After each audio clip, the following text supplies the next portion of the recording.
Martina Navratilova sat in front of a Tennis Channel microphone in July and said on air that Alexandra Eala's serve was too much of a puffball. A month later, Belinda Bencic walked onto a hard court in Toronto and turned that sentence into a scoreline. 6-4, 6-love, 73 minutes. Bencic broke serve in the ninth game of the first set, and Eala did not win another game. Within an hour, everybody reached for the same explanation: 7 straight wins, a title in Washington that finished on a Monday because the rain would not stop. Back-to-back 3-set matches in Toronto against Alicia Parks and Katie McNally. A right ankle rolled against McNally, a medical timeout tape, and a deciding set she somehow still won. All of that is true. She was tired. She said so herself. There's that initial feeling of being a little tired and down after the match. It is still not the reason she lost. If this were only fatigue, the first set would not have been level at 4 games all. Tired players do not hold serve 4 times against a top 15 opponent and then evaporate. They leak from the beginning. What ran out in Toronto was not a body. It was a plan. This is the story of how the best fortnight of Alexandra Eala's career ended with her solved in public by an opponent who has not lost to a left-hander in 2 years, exposing a flaw a legend of the sport had already named out loud in advance twice. Before we get to what Bencic did with that information, you need to understand what a left-hander's serve is actually for. Almost nobody watching thinks about it, and it is the entire match. A right-hander serving in the advantage court curves the ball in towards a right-handed opponent. A left-hander does the opposite. The spin runs the other way, so the lefty's slice in that court peels away from a right-handed returner and drags her off the side of the court. That is the shot, and it is why a left-hander is supposed to be structurally awkward to face. Notice that the serve itself does not win the point. The space it creates does. Pull the returner wide of the doubles alley and the whole other half of the court opens up, and the server steps in and hits into it. One serve, one forehand, done. On break point in a tie break, that pattern is a left-hander's free money. But the geometry only works if the ball arrives with something on it. Pace and kick keep the returner pinned behind the baseline. Take those away and the same serve becomes an invitation. She reads the angle, moves early, takes it in front of the baseline, and hits it back with interest into the open court the server just made for herself. The advantage does not shrink.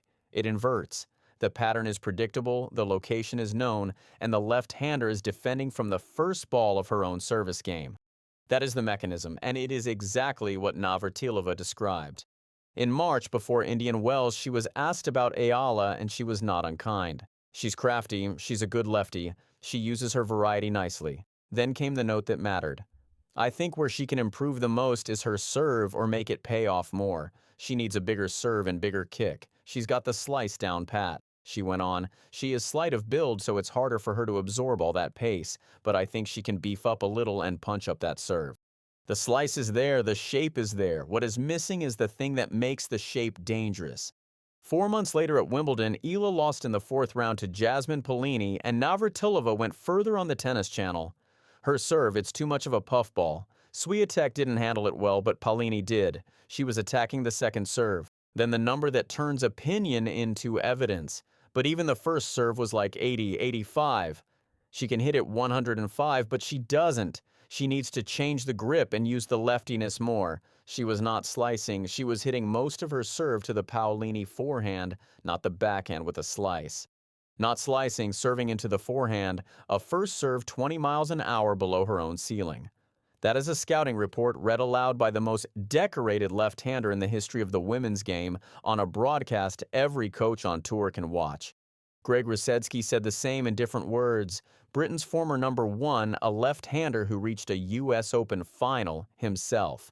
The serve needs to become a weapon where she can get the first strike in after the serve. She has the knowledge of how to mix it, but she needs a little bit more accuracy, a little bit more power. Belinda Bencic had a chart of her own, 10 consecutive wins over left-handers dating to 2024. Marketa Vondrousova in Abu Dhabi, Diana Schneider at Indian Wells, Taylor Townsend in this same Canadian draw.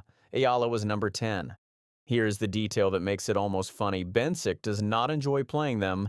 Asked about the streak, she said, I feel like it can't be coincidental, I don't think. Then this. I really hate playing lefties and it's just not comfortable. Like the entire match you are uncomfortable, but maybe I feel like because I have good timing, I'm kind of able to switch. Good timing, that is the whole answer, and she may not realize she gave it. You cannot time a ball that jumps away from you. You can time one that floats to a spot you already know. The statistics say she did it methodically rather than violently. 62% of the total points, 6 of 10 break points converted. 6 from 10 is not a hot streak. That looks like a player who knew which ball was coming and had a plan for it. None of this makes Washington smaller. Eala beat Zheng Qinwen, an Olympic champion, then Leylah Fernandez, Elina Svitolina, and Naomi Osaka. In the final, she went a set down to Jessica Pegula and won 4-6. 6-4, 6-love, so the closing set of her breakthrough title was a bagel she handed out.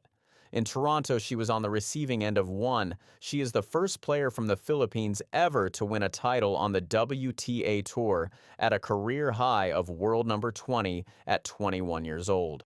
Bencic is not a journeywoman who caught her on a good day. She had a daughter in April 2024, came back 6 months later, ranked outside the top 1,000, and became the first mother in the singles top 10 since Serena Williams. She was seeded 12th here. Coco Gauff is next. Here is the verdict, and it is better news for Eala than the headlines suggest. Streaks end? That is what streaks are for. The story is not that a 21-year-old lost after 7 wins in 2 weeks on a taped ankle. The story is that the reason is already written down. It is mechanical rather than mental, and mechanical problems have solutions. A player who shrinks in the big moments has to rebuild a personality. A player whose serve sits up, changes a grip, adds kick, and puts in the winter. Navratilova has already told her which one she is. Twice. The fatigue story is comfortable because it expires by itself. Rest and the problem is gone. A scouting report does not expire, it gets passed around. Cincinnati comes next, then the U.S. Open, and every opponent she meets in New York has the same clip, the same quote, and the same instruction. Stand in. Take the second serve early. Make her defend in her own service games. She's 21. She has time, a team, and the most useful loss of her career sitting in the file. Now somebody has to read the chart instead of the excuse.